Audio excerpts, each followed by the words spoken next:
because I was really bright at infants and juniors. I went to John Perry Infants and Juniors, and it was a really good school, you know. I went to John Penrose, very similar.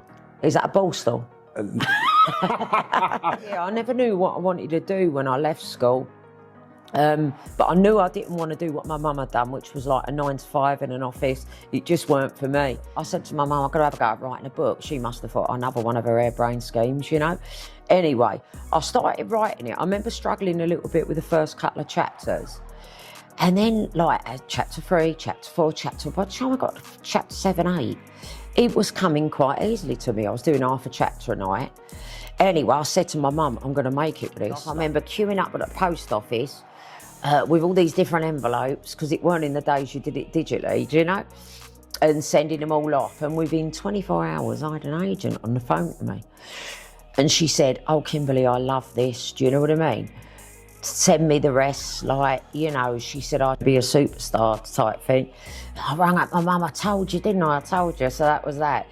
But yeah, my aim was to become second to Martina, and I'm the only one, apart from Martina. I've had 4 number ones.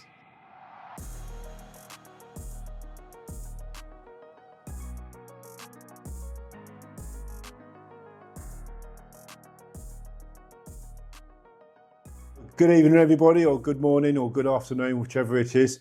So today we've got the prestigious Kimberley Chambers here, best-selling author. I'd like to welcome Kimberley, and I'm going to have a cuddle and a kiss before I do. Come here, sweetheart. There we go. Thanks for inviting me on, Kev.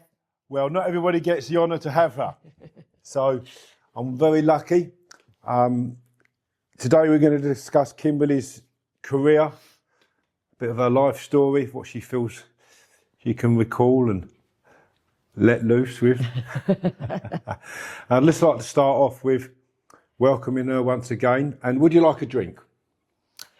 If it's one of yours, Kev, I'd love one. There we go. So what we'll do, we're going to try the cocktail one today. Wrapped, as you can see, with the heritage. So this is my cocktail. It's not going to knock me block off, is it? On my accountant, I'll say yes. I'll just sip it. Sip it. This is quite potent, this. 25%. Oh, my God. Yeah. I drink it as it is there. I think that's enough, Kev. Yeah. You'll be surprised it goes down pretty smooth. There we go. And then put the bottle in the ice bucket. Before we start, obviously that's my book, Fitted Up and Fighting Back. You can get it on the bios, on my social platforms, or Kevin Lane Books. So, here we go. I'll remove that as well. Put that one down there for now. So, Kimberley, where would you like to start? Back as far as you like. Back as far as you like. So, I know a few bits about you. Yeah. So all good, I hope. All very good. Yeah. Okay. So before we go into your books and your career there, I'd just like to take you back a bit to school. Yeah. And you're obviously an avid Tottenham supporter. I got into football about the age of 10, 1977, the year they were in the second division. I started supporting Spurs. How old was you then? 12? So no one can ever call me a glory hunter. Not that we've won much since, but do you know what I mean? No, I was 10. 10. Yeah. And what age was it when you was a season ticket holder? Well, I started going over about at the age of 13, 14. Used to go with my mate Mickey Tobin. He was a bit younger than me. We was the only 2 kids. We was in a West Ham area. But my family were all Gooners. My dad was an Arsenal fan. And my uncles were season ticket holders over Highbury. Yeah, I was like the rebel without a cause from a very, very young age. Do you know what I mean? So I always remember my Uncle Cliff. My mum used to have him round like every Tuesday. It was the old-fashioned dinners in those days. And she used to cook a rabbit stew. I mean, look back now, I think, how we eat rabbit? You know what I mean? Poor little things bouncing about. But she used to do rabbit stew, dumplings and all that. And I'll never forget, like, I remember announcing to Uncle Cliff, like, that I was a Spurs fan. Well, I tell you something, his legs have gone up, his knees have gone up, the rabbit stew's gone all over the rug. Like, he went, Tottenham Spurs, you can't support. And that was that. But, yeah, I remember, like, you know, me and my dad used to jib one another over the old football and give one another a bit of stick. But, yeah, I think my dad used to go back in the day, but when I was born, he never went. But my uncles used to go every week, like, over Arsenal. But, yeah, so I was the I was the Spurs fan, so yeah, I've always loved me football. You used to go away, didn't you, to all the matches at that age? Yeah, I had a season ticket from about late 80s, I think, right up until I jacked it in only a few years back when Pochettino was sacked. I jacked it in, then I thought I'd got a bit like disillusioned with the board and everything over there, you know. I mean, obviously Daniel Levy's just left, but like, I'm not saying he ain't done an all right job overall with the stadium, but I think in the end it came to a place where no other club really wanted to deal with him. So, you know, we were struggling to sort of get players, deal with people, couldn't deal with this club, couldn't deal with that club. So, yeah, it's like a new era now for us, I think. So I remember Aussie Ardiles. Well, yeah, that was the year after I started supporting them. And of course, that was it. It was love affair then when Ozzy and Ricky were bought the next summer. I remember following them through the year in the second division when they beat Bristol Rovers by 9 goals. And I always remember that last game of the season, they played Southampton away and they needed a draw. I think it was out of Brighton was in it as well.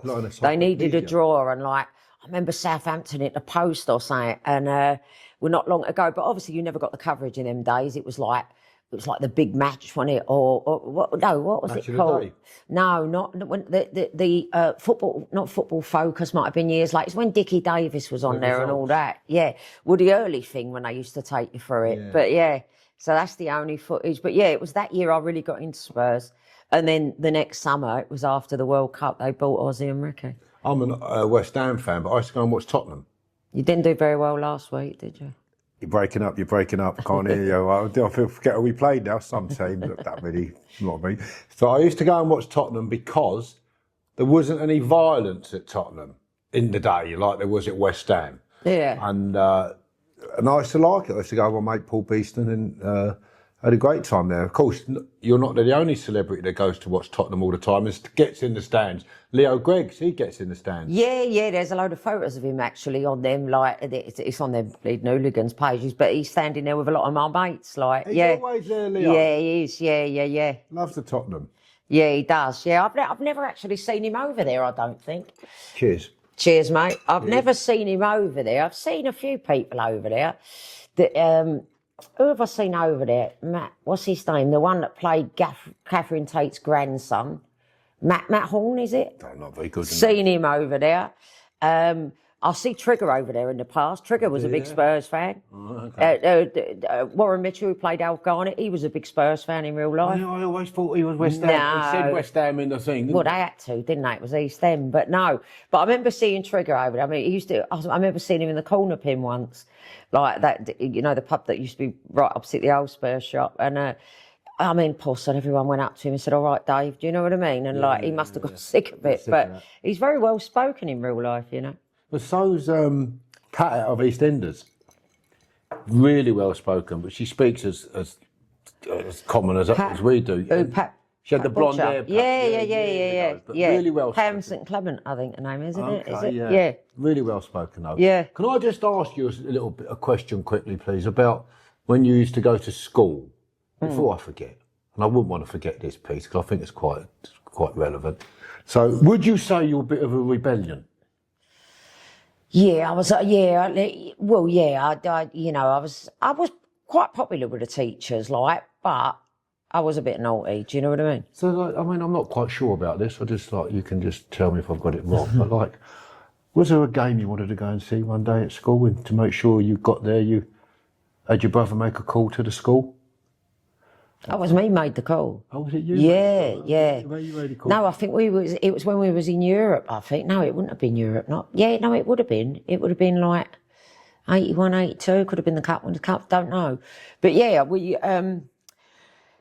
wanted to get off early this day, and we used to, it was like in the old days, I used to go round my mate Mickey's, he was the only other Spurs fan in the school, he's a couple of years younger, but he's like a brother to me, he still is now, I spoke to him the other day. Now, I used to go round there and his mum put a lock on the phone, she knew we was using it, and used to tap the old black bit. Do you remember when you tap the thing and used to 1, 2, 3, 4, 5, 1, 2, 3, 4, 5? Yeah. I mean, all these youngsters won't know what I'm on about, but we found a way around the lock, where you just tap the... Like Morse code. Yeah, like Morse code, yeah. And So yeah, I remember ringing up the school. I rang up. I can't remember exactly what I said, but I remember trying to give them a hoax call, trying to get off school. Yeah, I said I was the I said hello, and I don't know who answered. And I said, "There's a bomb planted in the school," and they've gone, "What?" I said, "There's a bomb planted in the school." I'm not very good with Irish accents, as you can probably tell. But yeah, so when we've gone back, because we just wanted to like sort of register in and be seen, me and Mick. So we've gone back there, and I never forget, they've got all the kids out, and they're all queuing up in the playgrounds. No one knows what's going on apart from me and Michael. So I'll never forget my typing teacher. She lives a few doors away from me now. She just knew. She came up to me, and she had one of those voices. She spoke like that. She still speaks like that now, doesn't she, Pat? She went, "Kimberley, this bomb scare wouldn't have anything to do with you, would it?" And I've looked on her, I went, "No, Mrs. B, do you know what I mean?" But yeah, I mean, just little things that you did, like, you know, I'm not supposed to. As kids, you just don't realise, do you? Just have no harm in the prank. Yeah, only getting a day off school. Well, it was around the era where the IRA was. Yeah, but I mean, you look back now, you know, it's. Yeah, I mean, it's not good, really, is it? When it's something people are frantic about, but yeah, but I mean, times have changed now, and from when we was young at school to what they are now. Blimey, it's completely. But she was funny. My old teacher, she's since told me the story of what happened in the staff room. Like, she said the headmaster at the time's come in, and he's sort of laughing and that. And she said, and she said, "What's the matter?" He said, "Oh, we've had a call, and they said there's a bomb. It's got, but we think it's a hoax." So, and she was quite a drama queen. She's the list, you know. She went, "What? And you're not going to do anything? Have you rung the police?" And he went, "Well, no, because we do think it's a hoax." She went, "Oh, so when all these people come and all the parents come to identify their children," she said, "Are you going to identify the dead bodies, or shall I?" Well, of course, then he's had to, do you know what I mean? Take it seriously. Yeah. Things we get up to at school. I never got up to anything like that at our school. I got expelled though, but I think we're of the same. You got up to worse then. Same brand. So from that, did a bit on a market trader, didn't you? Yeah, I never knew what I wanted to do when I left school. But I knew I didn't want to do what my mum had done, which was like a 9 to 5 in an office. It just weren't for me. And like I tried to get a few jobs. It was down the days where you went down the double office, like, and you looked at the jobs on the board and all that, you know. And no, my mum weren't one for letting me, like, she'd say, get yourself a job, you know. And because she always blamed me, because I had in an interview, because I was so bright in infants and juniors for a very good school, which was a local school called Cooper's Coburn, and I had a phobia. It's still giving me a phobia now of uniforms, because next door but one there was 2 girls, Wendy and Debbie, and their dad was a black cab driver, and they both went to it was the nearest you could get for a private school what you didn't have to pay for. It's still going now, the school, but it was very elite to get into back then. And I got an interview there because I was really bright at infants and juniors. I went to John Perry Infants and Juniors, and it was a really good school, you know. I went to John Penrose, very similar. Is that a ball store? I nearly got a approved school, but also my son's name's Cooper. So yeah. How about that? So, but this Cooper's Coburn, like, yeah. So, but I always remember I was a tomboy as well. And I was always out playing football with the boys and that, you know, when other children were playing, like, you know, other little girls were playing with Barbie, you know, I had action, man.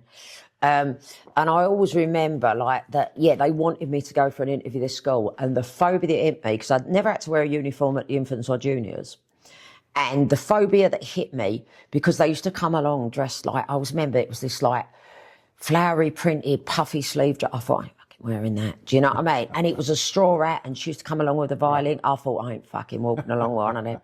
So that was that. And so I did everything in my power to balls this interview up on purpose, because I didn't want to wear the uniform. But to be fair, I don't think even if I'd have tried my hardest, I'd have got in, because there was only one girl that got in. And I think her sister went there, and even one that was real bright and above the lot of us. It was the top 5 out of the school. that got sent, like at the junior school, got sent for this interview. Even the one that was streets above the other 4 of us, I don't think she got in there either. So it was very, if your sister's been there or your aunt's been there, it was one of them kind of schools at the time. I don't think it's so like that now. It's not at all. But so I ended up like going, I went to Dagenham Priory and left with no exams. So going back to your question, like I just, so I left with no exams virtually. I think I got a grade 3 in typing and a grade 4 in, a grade 2 in English. And you went into... So that was CSEs, they weren't O-levels. But you look at that though, you see the kids that probably got into Cooper's, whatever it's called, Cooper's, what do you call it? Coburn.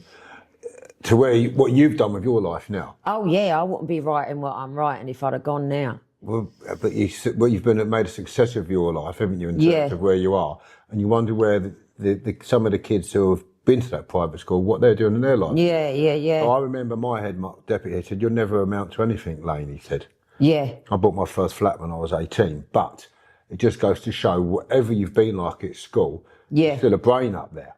Oh, yeah. You know, going forward in life, you would never know. I think it's just finding something you like and excelling at it. I mean, I remember walking down Romford Market first and sort of asking all the traders down there, like if they needed anyone like on the stalls, and they said no. And I ended up the Roman, which is the best place that could have been for me, really.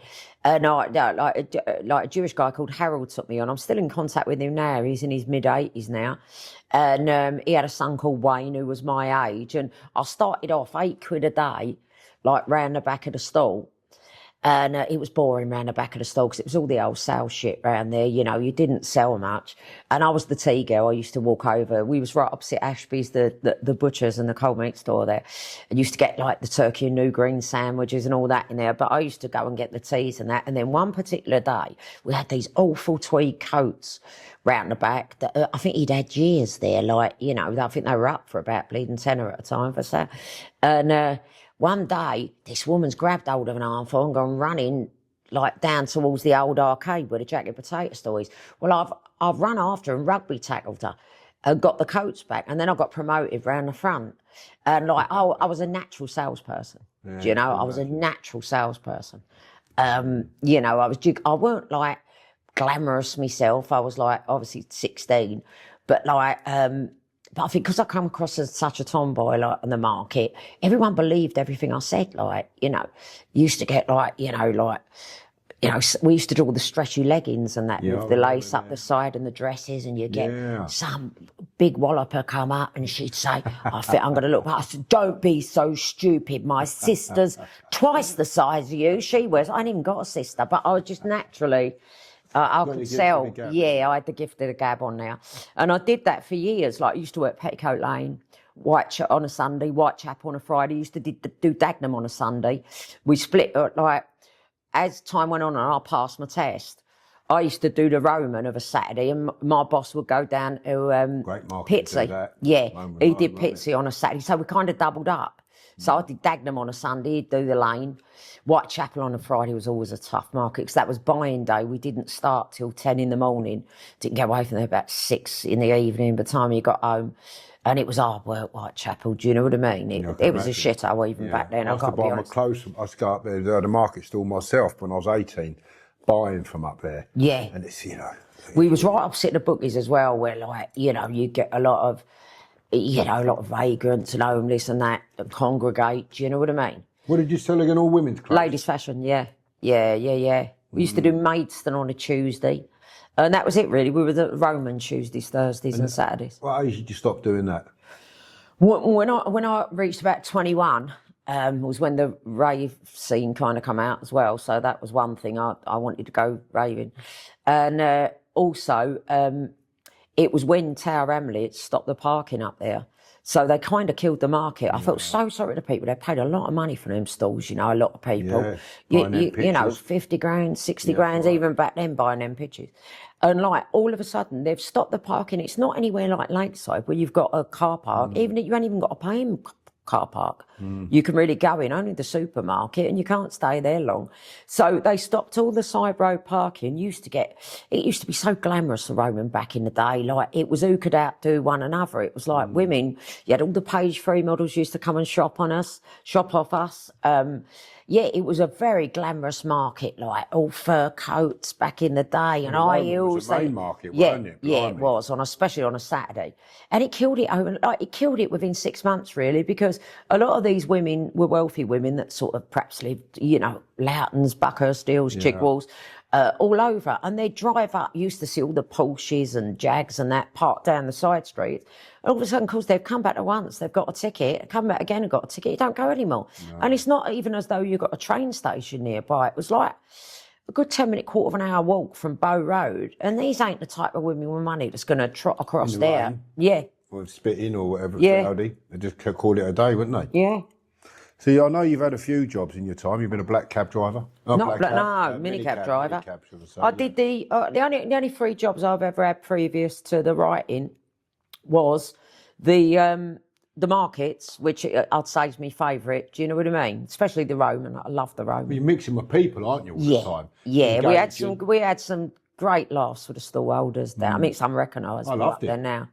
But we had some great times back in the day. Like, we used to have such a crack with all the other.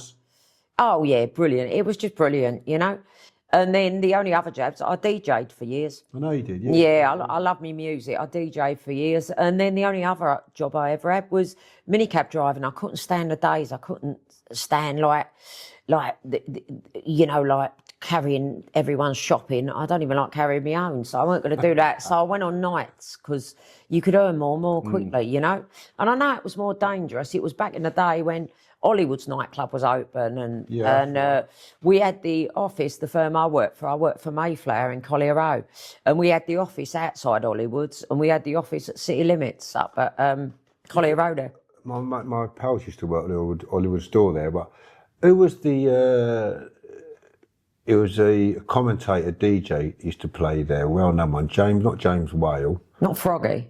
No, he was more the Pally, I think. I'm trying to think who it was now, but anyway, we digress there. But yeah, Hollywood's a good club, that. Yeah, I never worked Hollywood's. I did a lot of pubs, and I did a few clubs and that. I did when that was in the DJing stage, obviously. Was that rave you was playing, the garage? No, I was always into soul. No, I lost my way a bit, even though I quite, especially that first summer of the rave stuff, like 89, 90-ish, 88, 89, 90, whenever it was.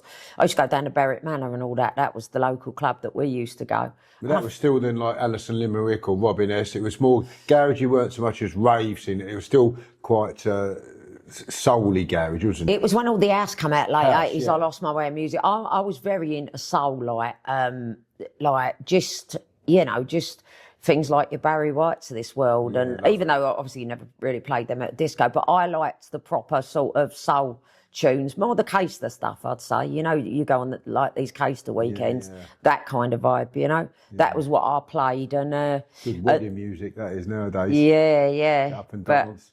But yeah, so that was, I sold all my records, I had thousands of them. I had to, because when I moved out my flat and moved to where I am now, they literally took up a whole room. And I hadn't had a record player for years. It was ridiculous. I mean, all you want now is your iPod, isn't it? And you download. Fashion, aren't they, the vinyl? Yeah, but listen, they'd just take up. I wouldn't have room for them there now, would I, Pat? Do you know what I mean? I had a record player a little while ago. It got smashed and damaged, little one.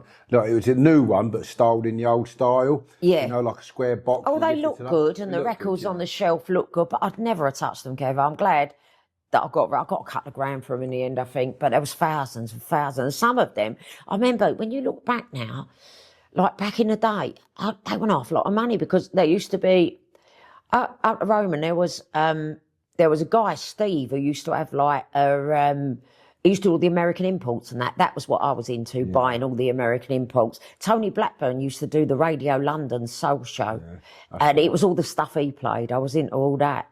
And I used to hear some tunes, make a note of who it was. I'd go down to Steve. But I used to pay a score an album back then. I'm going back to 1982. Yeah, it's a lot of money then. It's a lot of money back then, isn't it? It's a lot of money. If you what they're worth now.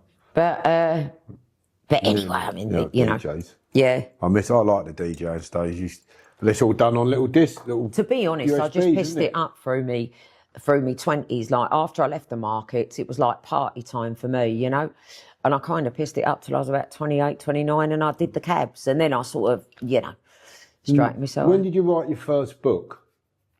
I was 38. I was, I was just, Hollywood's had shut down by then, or was shutting. We'd lost the office there. The city limits weren't what it used to be. And I was 38 years old, and like, I thought, what am I going to do? I always felt I could be a someone, Kev. I just had it in me. I always felt that I was going to crack it with something. Like, I always had that belief, but every little thing I tried, I even went back to the markets. I was back in the Roman with a burger van. That was when, I remember it was when the Twin Towers happened and that. I was down there the day that happened. I remember someone opposite saying what's happening, and I didn't know what the Twin Towers was. No. Right. Nor did I. No, I didn't know what the Twin Towers was until that day. And so I remember being back up there then, but that was another bleeding flop. I got, you know. But anyway. Did you ever have the thirst to be a writer? What age did that come? Was it something you've always had, or an I've interest? always had a very, very overactive imagination. But for the writing, I mean? No, never. I mean, I remember writing a couple of little stories at school, and I remember my mum and Nen, but saying they were brilliant, like, and I don't know what the teachers marked me on them, but I was always quite good at English. You know, my granddad, I had a fabulous granddad. You know, by the age of 3, I could spell, but 3 or 4, spell quite fluently. Yeah. When I went into my, like, infant school, I was that far advanced on reading, they got me to help some of the other children. So, because my granddad had taught me how to read, it was really like, and the spelling side of it. But I was 38, and I just thought, I can't do this forever. Like, I'm knocking on a bit now to do nights, you know. I'm going to start getting a bit of stick the older I get. I mean, the area I used to work in's gone down the pan now. I'm so glad I got out of it. I tell you what, I wouldn't be doing it now, though. I'd be Amazon driving or something. I'd be doing deliveries. Yeah. That's what I'd be doing if I hadn't made it with the books. But I remember you telling me about when you wrote your first book, you come into a little bit of money, and you said something along the lines of, I'm going to take a bit of time off and use that money to write this book. Yeah, that was with the gold we sold. Yeah, that was so. What it was, I got to 38, and I said to her, I said to my mum, I'm gonna have a go at writing a book. She must have thought another one of her harebrained schemes, you know. Anyway, I started writing it. I remember struggling a little bit with the first couple of chapters, and then like chapter 3, chapter 4, by the time I got to chapter 7, 8, it was coming quite easily to me. I was doing half a chapter a night. Anyway, I said to my mum, I'm going to make it with this. Like, my mum had cancer at the time, but she was still with us, God bless her. You know, she was still with it mentally. I said, I'm going to make it. She went, don't talk bollocks, you know. Anyway, so I've continued, and as the book went on, I thought, this is it. I believed that the book was good. Anyway, Pat, who's here with me, second mum Pat, she had the bookstore in Romford Market. And me and my mum used to buy our books on her, like, you know, offer and everything. So she said to me, you need to finish the book, you need an agent, like. And it was Pat that recommended me the Writers and Artists Yearbook, which was like the best thing that I could have been recommended, because unlike most things that are quite literary based, it's very easy to read. It gives you very basic tips, but it's not written in literary, non-understandable language. So I took all the advice. I finished the book, and it said, because most of the agents, when you look at them, the literary agents, they want either the first 2 or 3 chapters. They said a good covering note, a synopsis, and the first 2 or 3 chapters, most of them want. And it said, like, in there, polish your first 3 chapters up. That's the only way you're going to get asked for the rest of it, you know? So I did all that. And I remember my aunt Yvonne, she typed the first one up. I mean, we didn't even do it double line spacing, because I can't type. I still write by hand now. I've written all my books by hand. If I could interject there, I've seen your first book that you wrote. Yeah. And Tim's still got that, and he's had it made into a big book, all the pages into a big book, and I was really surprised to see how neat you write. Oh, you want to see it now? Total opposite. Really? It was really, really neat. And I mean, pages and pages. And I mean, it was that thick. No, you want to see it now. It's gone well downhill over the years. Oh, you say that. No, it has. Honestly, it's the worst handwriting. Isn't it? It's like a child's written it. I think some of it's in big letters, some of it's in small. It's just, it's mad. I wrote my last book, my second book, and I tell you, I did my first one by type. The second one, I did it on laptop, so I'm sorry to cut across you there. So I wrote the second one, and it's obviously not published yet. But the writing, I have trouble reading it myself. And I've written that. And I think it's because I was rushing to get everything down. Yeah, your mind goes faster than the pen can. I get that, you know. But my typist, Candice, she's worked with me a lot of years now. My aunt typed the first one for a favour. And yeah, and so I remember like sending it off. And it was in the days when you sent it off. I remember queuing up at the post office with all these different envelopes, because it weren't in the days you did it digitally, do you know? And sending them all off. And within 24 hours, I had an agent on the phone to me. And she said, oh, Kimberley, I love this. Do you know what I mean? Send me the rest. Like, you know, she said I'd be a superstar type thing. I rang up my mum. I told you, didn't I? I told you. So that was that. And then over the course of the next week or so, I had another couple of agents contact me. There was also a lot that didn't. Do you know what I mean? I probably sent it off to about 27 or something, 25. But I had 5 agents interested in the end that had requested. And what was that book called? Billy Joe. Billy Joe, it's your Billy first Joe, book. it's my first book, yeah. And I ended up, I got, a lot of the agents wanted to edit it first because they could see that I was raw, you know, and the editorial side was raw. But I chose, which was a bit of a silly thing to do when I look back, but it's worked out well now, you know. Yeah. Tim used to work for, he wasn't with PFD, he was with a different agency back then. And they was the only ones that were willing, obviously you don't want to put more work into it, you've just worked all that time, you want to get your deal. But looking back in hindsight now, if I could give that advice to anyone, and another agent offered to pay for its edit or something, you got to do it. Do you know what I mean? Take the edit, because I very nearly didn't get the deal. But in the end, I got a deal with, there was a new imprint of Random House opened. It was a very small deal. Yeah, it was a very small deal, my first deal. I don't think they knew. I was halfway through my second book, Born Evil, at the time. So they read that. And I signed this very small 2-book deal. I got an advance, but it wasn't enough to give up work. But by the time Billy Joe came out, and that would have been 20, 41, 51, 60, oh no, that would have been 41 I was when Billy Joe came out. So it would have been, what, 17 years ago? Yeah, by the time that came out, they'd signed me on another 2-book deal for a lot more money. So I gave up the mini cabin in the June, and Billy Joe came out in the July. 17 years, but it's gone like that, hasn't it? It has gone quick, yeah. Yeah. 1 book a year? Well, I used to write more at the beginning because you really want to get your name out there at the start, you know? I was writing a couple of books a year at the beginning of it because you want to get your name out there, you want to, you know, and you want to show you can do it.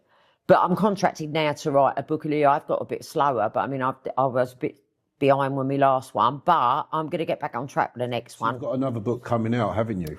I've got Essex Wives coming out March 12th. March the 12th. There we go, everybody. Essex Wives, March the 12th. And I've been part of the journey with Kimberley. She's been writing it, telling us how it's coming on and such. And I'm excited to read it myself. And of course, it'll be a great book.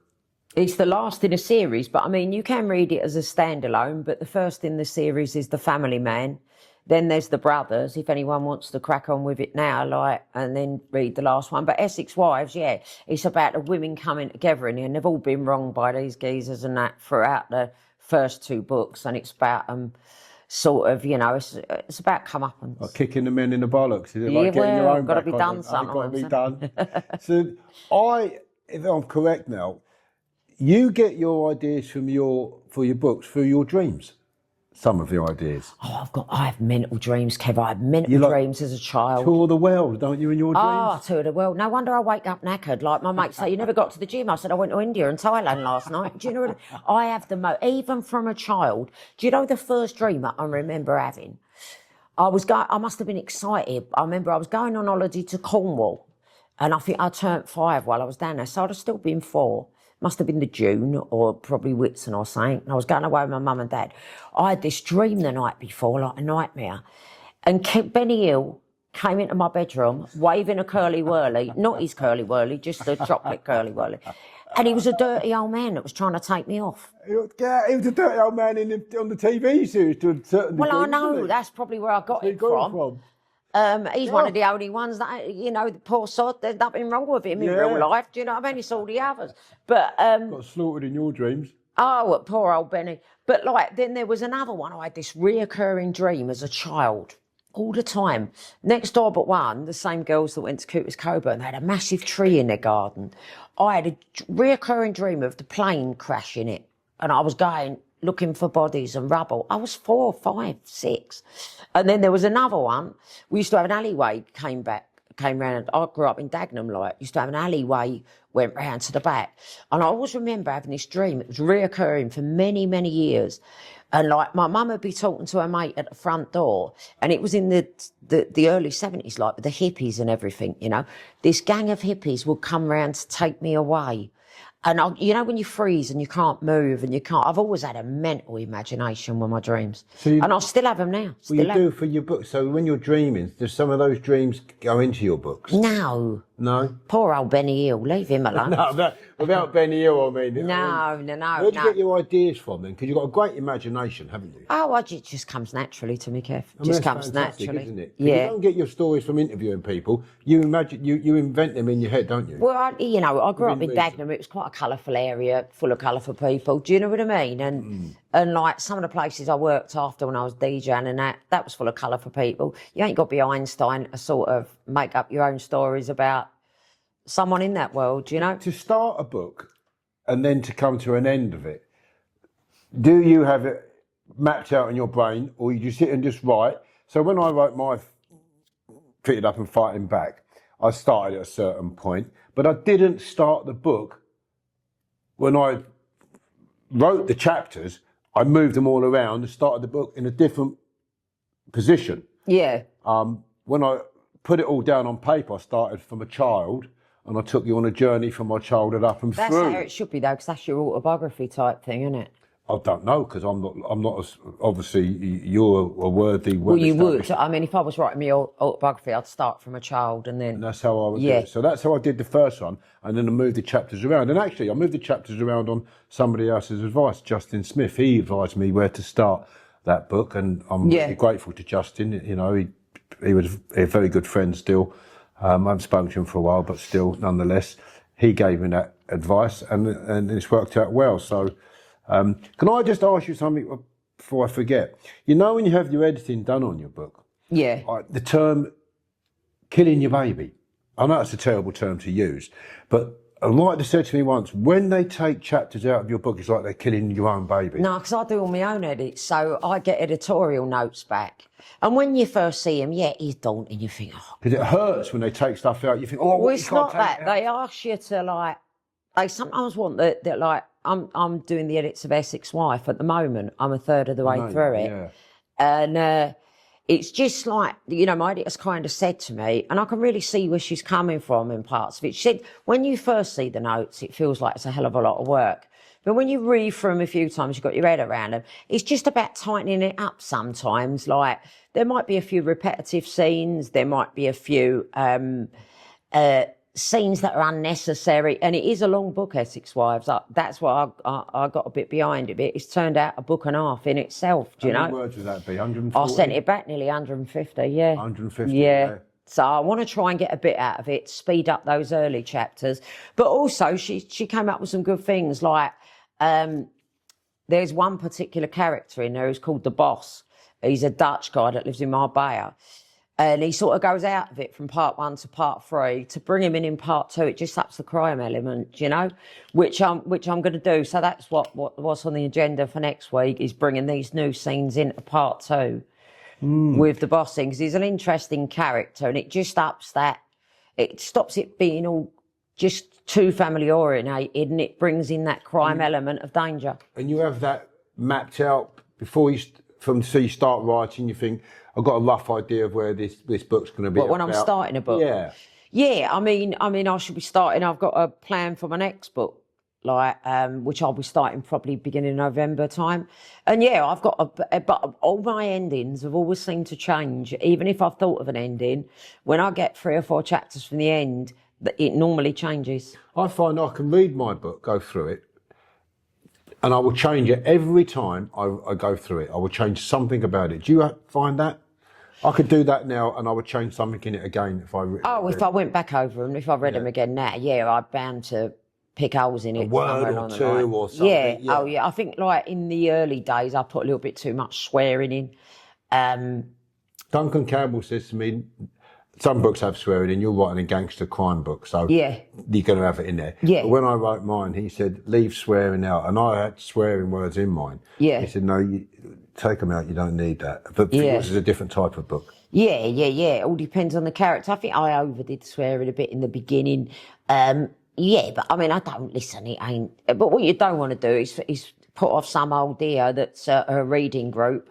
And like, she would have loved the book, like, if you hadn't thrown a shit cunt in page 3 or something. Do you know what I mean? The only thing is, though, if you're reading a crime book like your books, Essex Wives or Billy Joe, they're about murders and all sorts of things and bank robberies and, all sort of stuff. Whatever, it's crime, isn't it? You can't have crime without swearing. You can't, but do you know what? You're saying that, though. I'm going to, I've got another idea for going back for another series, possibly a series. Going back, because I love my passion is writing back in time. I love the fashion, the music, of the 60s, the 70s, the early 80s. No, that's a bit early for me, Kev. Okay, but more your age. More. But Al Capone. Yeah, you ever written anything of that era? No, I think I like the sort of. I wrote one during the war, like Queenie was written during the war, like, but that was more of a prequel because the Butler series was very popular. I thought it'd be great because Queenie's this odd sort of mother who, like her boys are on the wrong side of the law, and she kind of encourages it from the beginning. I thought, now wouldn't it be good to see where Queenie, why she ended up that way. So I wrote the prequel to her life, and you found out exactly why and what happened to her and why she ended up the way she did, where, and why she favoured one child more than the others. And I like a book with a twist and a turn. Always a lot of twists at the end. I always love a twist at the end of mine. Yeah, do you? Always love a twist. So I recently read a book called Say Nothing by Patrick Radden Keith. He writes out the Twin Towers for the New Yorker, actually. Oh, yeah. And it was 4 years worth of research, that book. And it's a true real-life based book. And the point I make is this. I couldn't have made up the ending, or I don't believe the ending was, because it's real-life ending, if it was one of your books and you want the ending to be blowing you away, you think, oh my God, what a fantastic ending to a book. That book was the same. And I love a book with a good ending like that, which you'd like the write. Feud. Yeah? Yeah. Like, it grabs you, you think, I didn't see that coming. Yeah, you'd like the feud. Where the fuck did that come from? The feud is like, it was, I wrote a trilogy in it, and then I added another one on the end, which meant, I wrote a trilogy, and then I joined 2 series together, so there's also Backstabber on the end of it, but it's the feud, the trait of the victim, and it's about this gangland family in Canning Town, and it's about a travelling family. And right at the start of the book, I think it starts in 71, you see this big fallout. One of them's into pub protection and the other one comes in and tries to take over their pub protection. So there's this big off between the 2 families. And then like the book starts later on, that's the sort of the epilogue, the prologue, sorry. And then the book starts later on, and it's like these families ended up living near one another again, and the daughter of the Canning Town sort of crime family falls in love with the youngest gypsy son. So it's like a Romeo and Juliet, and there's a lot of bloodshed, but that's got a shocking ending. You'd like that? I love it. Any Chas and Dave in your book? Normally the songs, Chas and Dave do get a mention. I love a bit of Chas and Dave. I've got a terrible voice though. Well, we all can't think be we good can at sing when we're in the everything, showers. Kevin. You can't be good at everything. You're an excellent writer, aren't you? So let's have it right. But I'd love to be able to sing, but no, not really. But I know you've met one of the royals, haven't you? I've met a couple. I'm quite friendly with Fergie. Fergie. Yeah, lovely. she's very nice. She's very nice, Sarah Ferguson. Down to earth. Met her a few times there. She's lovely. And what was it you said to Edward about his mother? Oh, God, that was terrible. It was about, oh, God, how long ago was that now? Got to be about, it was quite early on in my career, because I used to drink more at the beginning. Well, And get the truth out of you when you've had a drink a bit more, didn't you? it was Loose lips. It was my mate. Her son was in the army, and he'd done a tour of Afghanistan. Anyway, they were invited up to. It was Northern Ireland where the parade was, and all that lot. And it was Prince Edward's giving out the medals there that day. Anyway, we've gone up there, and her son Charlie's a very quiet, reserved boy. I mean, none of them are like their mother. Do you know what I mean? She's like, I've known her since I was 15. Their mum. And anyway, we've gone up there, and it's like one of these. It's beer tent things, isn't it? So like, we didn't know what to drink. We're on the Stella. You know, ladies who lunch standing there with our cans of Stella. Anyway, he's come along, and he all like, you know, on his regal thing. So like, we went, here he is, like, you know. So Charlie's going, no, Mum, you can't go over to him. You can't go and speak to him. Anyway, off we've gone. We've leg over the barrier, like, you know.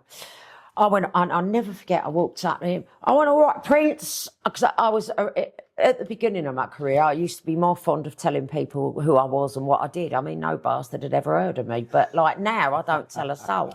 But at the beginning, I think you're quite proud of what you've done. Of course you are. I went, all right, Prince. I said, Kimberley Chambers, crime writer. Anyway, I could see him double take.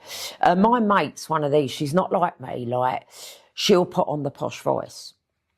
And like, you know, if we meet someone on a plane, the posh voice goes on with her. I don't change for anybody. Like, No, you know, people either, you are, you know, what you take me see, for or not. Anyway, so she got her, hello, Prince. My name's so yes, my son, Charlie. So she's trying to get his attention. But like, I think he was so shocked by the accent. Like, he's turned back to me. He said, excuse me, crime writer, he said, may I ask how you got into that? I said, yeah. And I don't know what made me do it. I went, probably the Stella. I said I was a ex-market trader, DJ, minicab driver. I said, bored me life, sat down one day and decided to bang one out. And I'm sure I've done that as I fucking said it. I thought, oh my God, but his face double took. Anyway, so I went to him, he went, oh. I said, yeah. I said, and then, I mean, and I have, listen, like, you know, I grew up in a family. My mum and nan loved, like, the Queen Mum and the Queen, and, like, they loved a royal wedding. My nan loved Princess Di and all that. So I have got respect, you know. I don't know why I never said you're right. I went, your mother had loved my book. Mother. It was like spelt with two V's, do you know what I mean? Oh, it was funny, like, it was a funny old conversation. But I remember when I come back, I said to Tim, I said, send your Highness a book. Anyway, we sent one, never got a fucking reply. I was well pissed off. When I heard that story, I thought it made me laugh. But that's typical you, straight to the point. Yeah. Does what it says on the label. You all over. Do you remember when we went to that boozer to watch? I mean, you won a trophy this year, didn't you? We won a trophy. It was with you when we won it, Kev. You and Kenny. Me and Kenny. And Her Highness over there, Pat. Second mum, Pat. Second mum, Pat. That was a great night, wasn't it? Great night. Great night. Bloody proper Tottenham pub. Proper boozer. Real major welcome. We're going to come down there. Might come down there for the Arsenal away game, which is November. Might come down there for the PSG game, which is November. You said that the other day, didn't you? Me and Kenny get down to that. Yeah. I love that pub. Shame I didn't get in at Kenny back then, because we had a couple of books ago on I think it was it the last book or the one before Family Man, wasn't it? Win a diamond competition. Oh, yes. Yeah, we had a win a diamond competition. Well, what we could have done, we could have said, it ain't just any old diamond. It's out the Hatton Garden Ice. Oh, we're going to get spun tomorrow. Doors are going to come off the hinges. It's only me. It was a normal diamond. My publisher bought it, but we could have made it more interesting and got Kenny involved. Diamond geezer. Because he was interviewed. In fact, Kenny sat here and I sat there. And Kenny was my first interview, and your prestigious Kimberley is my second. And I'm so honoured and still just gobsmacked that she's come to do this first interview with me, her first podcast ever. Yeah, I don't do them normally. I'm not a lover. I've done it because I done it as a favour. I know you did. She's so down to earth. Anybody who ever meets Kimberley will tell you that woman there is just the loveliest of women, and she's an animal lover too, cat lover. And I've got cats, you've got cats. Oh, and dogs. I love dogs, but I can't have the dogs with the cats. You had dogs you know? before the cats, didn't you? Yeah, well, I have my mates' dogs a lot, but the cats live upstairs. It's awkward. It's like upstairs, downstairs when I got the bleeding. That was a programme, that Yeah, was I know. upstairs, downstairs. All went on there, I should imagine. Oh, it did go on in there, didn't it? One of your good friends is Ryden. I'm going to hopefully reach out to him and ask if he would consider doing an interview, because that man's got a colourful story. He's been followed all around the world, isn't he? Yeah, I mean, he may do. He's so busy though, course Kev. He he does. really is. Do you know what I mean? never But know. you'll meet him at my launch party, Yeah, like, of 'cause I course, think he's right. going to compare it for me. I'll commandeer him. His mum's great. I'm really good friends with his mum. Make him an offer he can't refuse. Yeah, That's what the old mafia say, didn't they? You wake up with a horse's head in your bed. yeah. But he's so busy. He's always. I'm just hoping we can book him in for the launch party for in you. March. Like, oh no, he has offered. He said, Kim, I'll come and compare you next. He's lovely, and I'm really close to his mum. When's the book Linda's coming out lovely. again? March 12th. March the 12th. Yeah. You've been having a launch night. Yeah, I mean, we haven't booked anywhere yet. We normally have a big party uptown, and my publisher lay it all on, and it's normally good. Like, you know, a lot That'd of be people great. go there. It's a great night. I know that when I mention to people that I'm interviewing you, they go, oh, yeah, I've read her books. I mean, blimey. I mean, I had an ex-girlfriend, I see her a little while ago, lovely girl, Natalie, and she's read all your books. No, it's nice. And, yeah, I think I was on the phone to you and I told you, and you're really well known. Obviously, you're the second in the country. Some people would say more, but in this country, it's you and Martina Cole are the two main writers for women. Martina's the main one. I mean, You she and was the her. one that started the genre. But do you know what? When I started off with this, my aim was to become sort of second. You're never going to get near Martina. Her sales are immense. And it's her genre. She deserves that. Excellent writer. She's the queen of that genre. And she created her own kind of genre because no one had ever written like that before. But, you know, my aim was to become like second to her. I mean, at the beginning of my career, I was a lot more ambitious than what I am. I'm not saying I'm not ambitious now. And like, I'm really like, you know, Essex Wives is a great, but I'm really, as long as the quality's still there with my books, I'm happy with that. Even if I do slow down a tad with age, blah, blah, blah. But yeah, my aim was to become second to Martina, and I'm the only one, apart from Martina. I've had 4 number ones. And this is your 18th book, 3 or isn't it? 4, 4, 3, 4. And this is your 18th book, isn't it? No, you're doing. Is it 19th? 19th. Is it? I mean, it's great, isn't it? I mean, don't even know how many books she's written. It's either 18 or 19. 18, yeah, there you go. Yeah. Yeah, I don't know, is it? Don't know. It's a lot of books, though. I mean, you think you've got that now. It's 17, 18 years since you've been writing, and you've done one a year. Sometimes, like you say, more sometimes. Yeah, I had a little, I think the Family Man took me a couple of years. Like, that was during COVID. That was a funny old time, I think, and everyone was locked down. It was a bit of a nutty time, wasn't it? You know? Especially that first one. Like, you look back now and you look back at these programmes, everyone's walking around with a mask on the other side of the road. You think, what a bunch of loonies we were. I'd never do it again. No. Nah. No bleeding gym, exercise in the field. And Yeah. You love your gym, don't you? And if you went dog walking, you could only walk around in for what a load of old crap. You know what I mean? I'd never do it again. I was banged up at the time, and you weren't allowed to come into contact with people.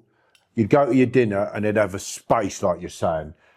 Yet you could walk around the yard together, shoulder to shoulder. Yeah, I You know. think, what are these rules just all bollocks, about? yeah. It's absolute rubbish. Yeah. And then no gym, of course, it was saying you go to the gym, didn't you? A regular Yeah. gym user. That all stopped. Can't go I out remember your the house. first one, like that first one, because it was a bit of the unknown, wasn't it? It was a little bit scary. You was walking around the corner and like getting something, and then you was rubbing the door handle with like the antibacterial wipes and that. It was nutty, do you know? I got locked up during it in February. The COVID came out and I was in for 14 and a half months for a 2-month sentence. All the courts were shut. Yeah. I was stuck in prison during COVID. Locked in. I was lucky enough where staff from the ring knew me and I got out. But I had an understanding of what it was like, or people had an understanding of what it was like to be locked up. Yeah. Because you couldn't come out your house. The only one that took no notice of it was the second mum. Pat, whenever I rang her, she was standing outside the range. Any shop that was open that Pat could go in, she didn't give up her shopping or nothing. Everyone else was petrified to go out the door, thought they were going to get the lurgy. Pat, where are you? In the shops. Yeah, she's still out and about now, flying about. Oh, isn't she? dear. But yeah. So, but a lot of your readers probably wouldn't know. You do like to do a bit of boxing in the gym, don't you? I did listen. It's on the only pads? like we used to do body combat, but yeah, they have like a few boxing circuits down there now. I don't know. I think I'm not great. Do you know what I mean? But I like body pumping now. I've got to get more into it because I've let my gym lapse a bit. But I've just come back from Turkey. I was going to go to the gym out there and never quite got there. But I did do I did a water aerobics class and that. But I'm going to get back to the gym. I'll get back there next week. So your readers love to know stuff about. Your fans love to know stuff about you. So like, I hate the word fans, readers. Supporters, readers. Readers, friends. But you've got massive fans. Yeah, but I hate that word. It makes you sound so fucking pretentious, do you know what I mean? I understand what you're Readers. saying. I call them friends, Facebook friends. Yeah, or that's lovely. Instagram friends or... Yeah, it's lovely that. See, I fancy that you could have been a truck driver yourself because you like driving big vehicles. I love a truck. Don't you? Yeah, I said to Pat after, this latest vehicle of mine, not that I'll get rid of Lovely. it for a while. Thank you very much. Lovely looking vehicle. But yeah, I mean, I'm going to go back to the old trucks. I always used to drive about in trucks. What, the SUVs type? Yeah, Right. I had the old Toyota Hilux years ago, but before anyone ever drove them for pleasure, I had all the lights on the top and yeah, I had a bright red one. And you say, oh, Bill used to pull me up all the time in it. It ain't no good if you're up to no good, you know. And I weren't up to very good at the time. It was a bit of a silly motor to buy. But I yeah. had one of them. When I came home from prison, I was in Blantyre House and they just changed the policy where you couldn't have any flash cars outside the prison. I was working for New Era Scrap Metals in Croydon, Paul Foster and Sean Sharman. They gave me a Toyota Hilux. First time I'd ever been in one. But I'd been away that long. I love being high up when you're driving, do you, Kev? Driving around, Yeah. and I thought, cool, and I get the sense what you mean Yeah. now, like being trucks and that.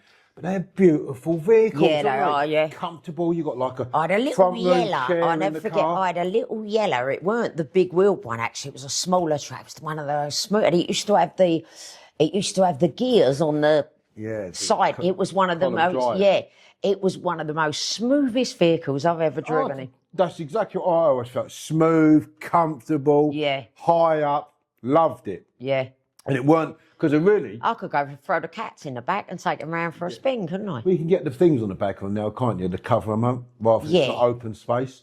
Yeah, But I like loved it in America. Me and Pat were went Fort Lauderdale and Miami last summer, and just the trucks out there, different gravy, do you know? Yes, I was SUVs, watching them. aren't they? Yeah, beautiful. Great big wheels. Yeah. Have you ever written any of your books on holiday?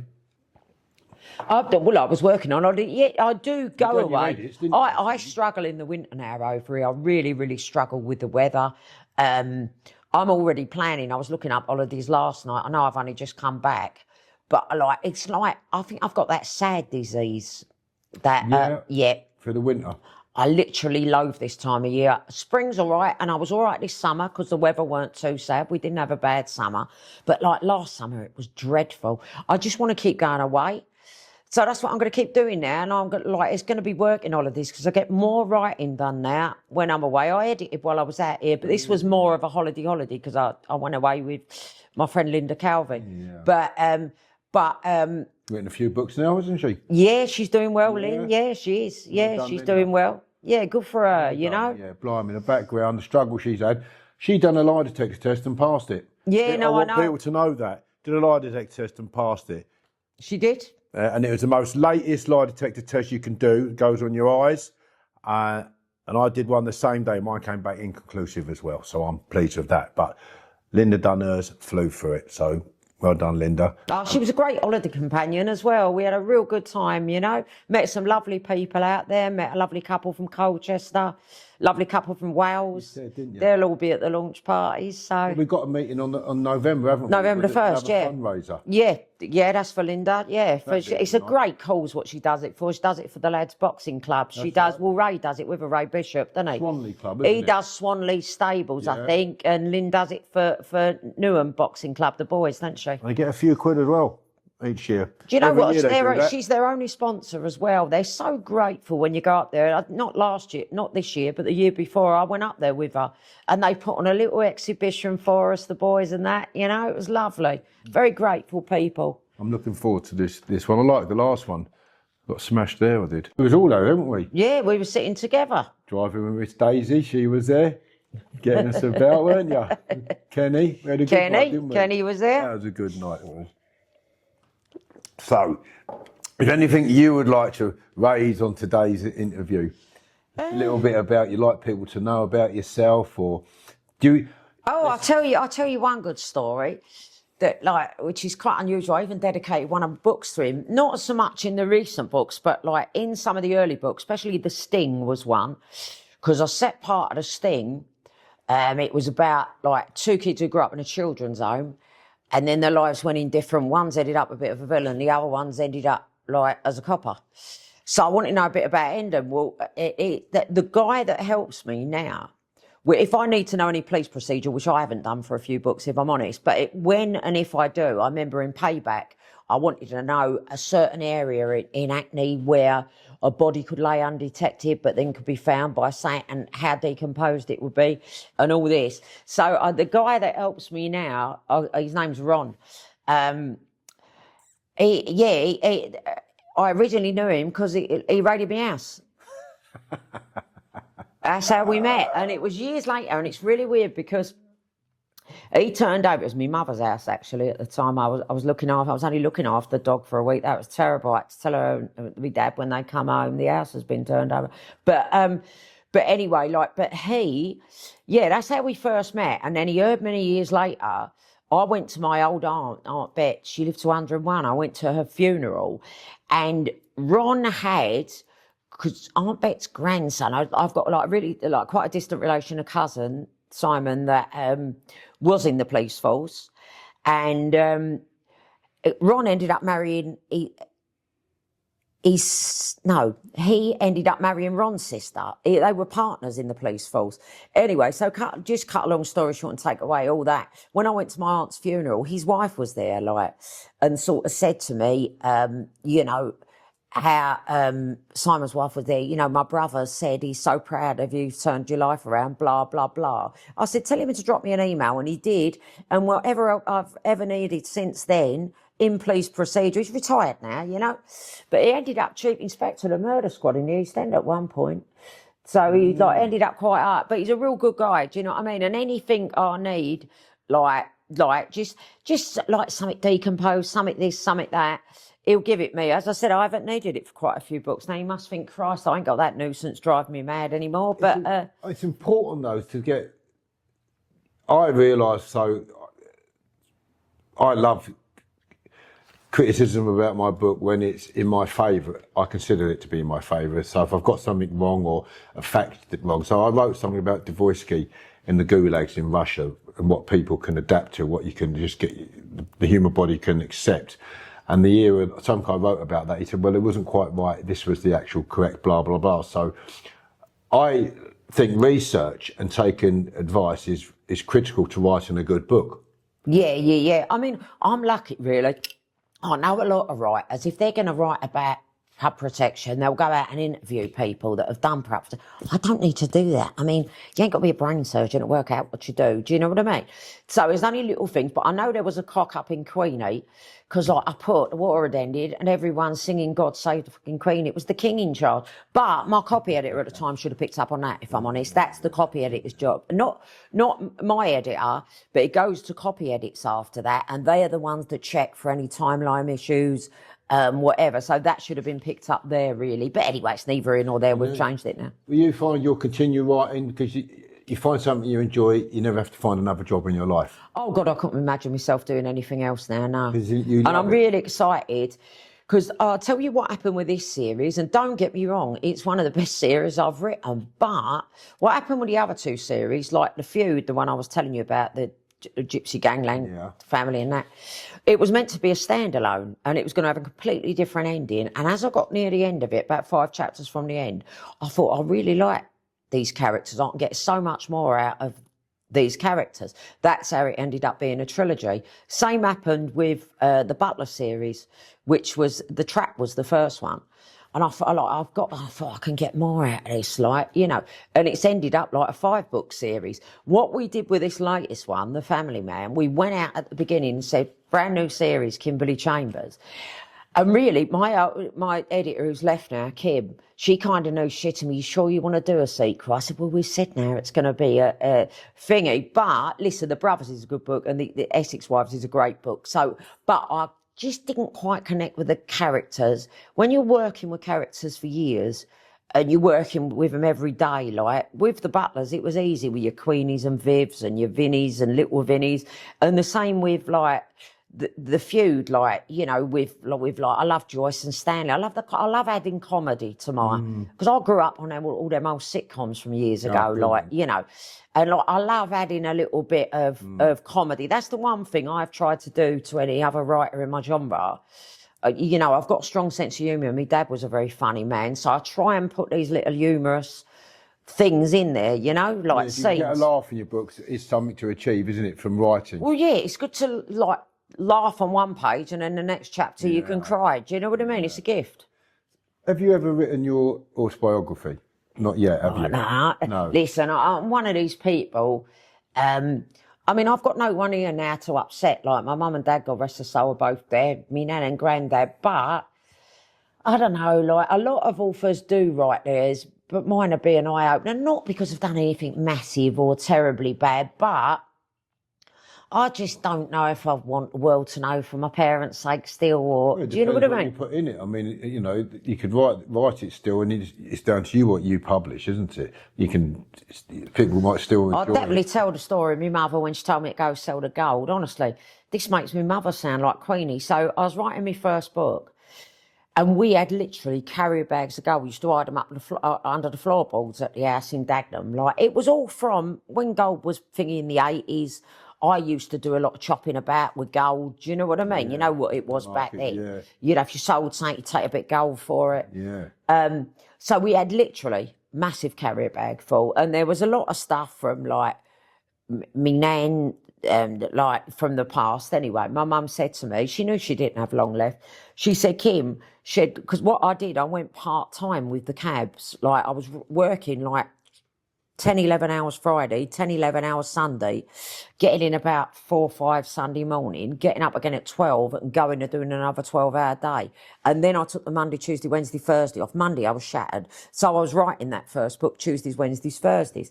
She said, why don't you go and flog that gold now? She said, like, you know, she said, you could do with the money and it'll help you out while you're trying to write this, you know? So I went, all right then. So anyway, I've gone round Romford. I got offered 2 bob for it, like, and a few of the jewellers. Anyway, I went down the antique market. I think I sold the lot for about 2,400. It'd be worth a fucking fortune now. It was so heavy. It was ingots, it was sovereigns, it was everything in there. It would be worth a fortune now. Yeah. But I don't need the money now. I needed it at the time, you know.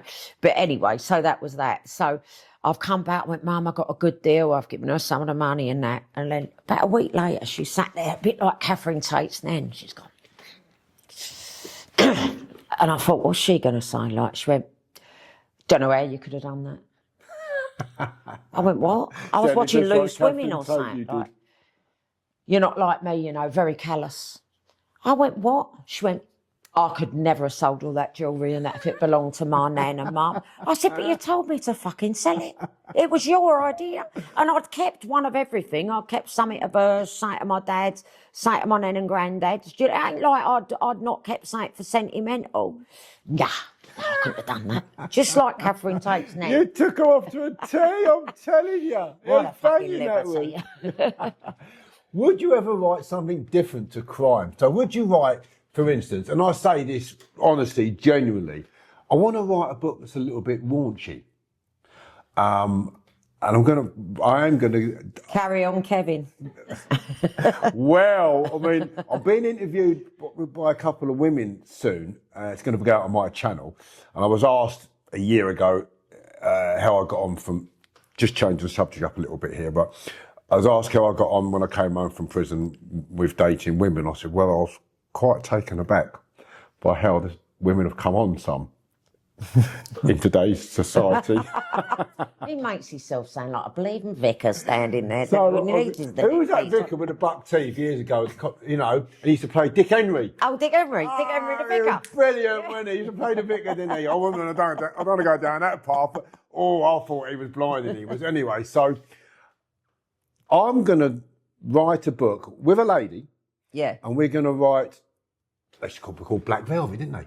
Yeah. Black Velvet books or something like that. And You've only got to have an hit like 50 Shades, haven't you? That beat me to #1 3 times, that did. well, bleeding hell. I mean, that's something to be beaten. Yeah. To be beaten by, blimey, isn't it? However, But she never got to work again, I doubt, that lady who wrote that, you know? It's marvellous. With you only do it for fun now. So, would you write? The question is, would you write another type of book if you could? Children's. There we go. Vinny the cat. Because you're great, you've got Yeah. cats, haven't you? Because I loved Enid Blyton as a kid. I loved losing myself in her, but I read them over and over again, especially like the Famous Five. I loved Land of the Faraway Tree. I read them over and over and over again as a kid. Vinny really. the Cat was a book, wasn't it? What was the children's book? that'd be It's my your one. cat, isn't it? Yeah, It's I my knew cat. the name. Yeah, he was the white one, isn't it? Or Yeah, grey, isn't it? yeah. Lovely looking cat. What was one of your cats on? I see a video, standing its ground with a fox.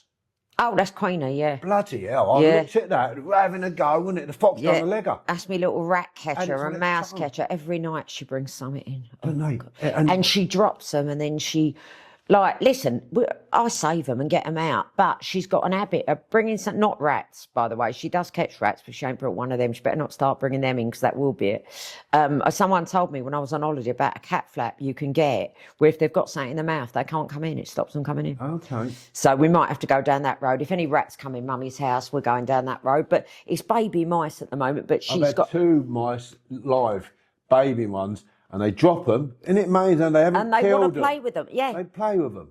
Vinny used to eat them alive, you know. Whatever he brought in, he ate alive. Towel, everything. The only thing he left was a tiny little maggot being in the belly. He'd eat the whole, wallop it all down. And then he'd turn his nose up at my gourmet Yeah, food. I've seen that. It's mental. And I've done But the girl brings him in, she'll drop it, it'll run over the sofa, and she sits there amused for like the next 12 hours waiting for it to pop its little head out. That's the games we play. And then all of a sudden she'll go out. The little mouse will pop its head out. Mummy's got a big plastic container now where she can scoop them up and sit a minute while she undoes the back door, and then she sets them free. So I do 2 of them. But the thing is, I thought, I couldn't work it out. I've got this mouse. I've got rid of it. Bear is one of my cats. Very Moorish, this, by the way. That is very nice. I'm gonna, do you like to No, I'm all right, thanks. So we're on par there. Look at us almost. Oh. Right? So I've got rid of the bleeding mouse. I thought it's a small mouse, baby mouse, isn't it? Bear's gone out. I've let him out. The poxy mouse has come back towards him. I thought, no, you think you'll be going in the opposite. Like, it's gone straight in his direction. He's picked it back up, brought it back in again. I thought, Bloody you hell. know, I've just saved your life. And Yeah. No, I get that. You know, 2 in 1 week I've had with him. So you would write a children's book. Yeah, maybe. Listen, I'm not saying I would, but if I had to pick another genre to write in, I think I'd have a go at a kid. If they said you've got to write another book in another genre, I'd write a kid's book. I Would think. you write a book about market traders? Well, listen, I'll put that in the genre I'm in. Yeah, Put that. I have, like, I'm in Life of Crime. He was on Dagenham Market on a shoe stall, I think, or a clothes stall. I always put in, like, bits of my, like, the Romans in a lot of books, especially back in the 80s when it was the glamorous place to be. You know, Queenie and Viv have been up there, had a couple of You're beers. very glamorous. Had a couple of, thank you very much, Cabbie. So just tell us that story about the mouse and the chocolate. So, like, Queenie's brought my mouse in, and this was a real clever little mouse. If I was going to write a children's book, it'd be about this bleeding mouse. And she's brought it in. Anyway, it's run behind the fireplace. So every single time, it was there for days, if not a week. Every single time that cat used to go out, and it gave me the eebies. I'd be sitting there watching the telly. The mouse comes out and it's looking at me like that. It's like it's got his like. Anyway, in the end, I've started putting chocolate down for it, little cups of water, because I thought I can't have it starving behind the fireplace, you know. Well, it was there. It used to come out every night. I'd leave a square of chocolate there because they love chocolate mice. Yeah, It's they not do, so much yeah. cheese and that. Next morning, it was gone, and this went on for about a week. I don't know what happened to it on the end. Like, I don't know where it went off to, whether it got out or not, but it might have even climbed up the chimney. Because I forgot, you are a fantastic cook. Well, I'm a good cook at certain things. I do a wonderful pasta. I ain't tasted none of it yet. I'm good with quite old-fashioned. You'd have to come over for dinner one day. I do. You and Kenny come over what with you Pat. said, yeah. Definitely. Love that. Yeah, I do a nice old-fashioned, do a nice bit of liver and bacon or sausage and mash and onions and all that. That's what you said I'm good. before. My mum used to be very good with pastry stuff and that though, or meat pudding in a cloth, spotted dick in a cloth. I can't do any of that. You know what I mean? Spotted dick. No, well, neither have I, neither has Pat, have we? I don't ever get it either. Right, folks, I'd just like to wind this up. And it's been lovely having Kimberley here and Pat, of course. Thanks for having us on, Kev. Thank you. I'm humbled for Kimberley to have this first podcast for me and with me. And it's been really enjoyable. I enjoy all my times with the pair of them. We go out in a group and we have great times, football and whenever. So I'm looking forward to the next time soon. Kimberley, thank you once again, sweetheart. Thanks, It's been Kev. absolute diamond. My pleasure, darling. Come No on. worries. As glamorous as ever. Look at her.